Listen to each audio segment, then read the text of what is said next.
V8 swapped Porsche 944s are nothing new. Even in Lemons, we see V8 swap Porsche 944s. But in Lemons, you're not going to see the fancy ones that are the Kit or the Renegade hybrids or any of that stuff. Not even going to be an LS motor. It's going to be some old small block taken from some old truck bolted into your 944. The Porsche Honkies have raced in Lemons for years with their 944, and after a little while, a very little while, they got sick of dealing with all the reliability problems that come with a Porsche 4-cylinder engine. Yeah, and not only are there reliability issues, but they're expensive to work on. They wanted something that had more power and something that was cheap to fix when it broke.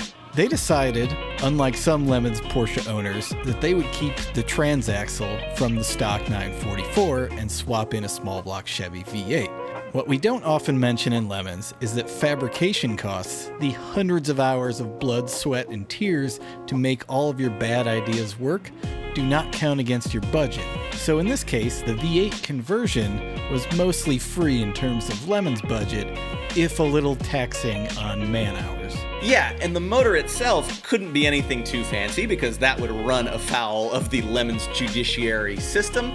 So they went out and they found an entire 77 Chevy C10 truck with a 350 in it. Now, anybody who has shopped for old cars knows this.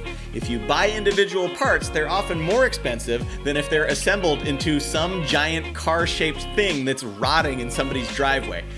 More often than not, the seller just wants it gone all in one unit. Because there was a homeowners association involved, they were able to get it for basically pennies on the dollar, and they took home an entire wiring harness to make it work within the Porsche. Yeah, they had the wiring, they had accessories, they had everything they needed. It was basically the same thing as the swap kit, it's just that the wrapper was a 77 Chevy C10.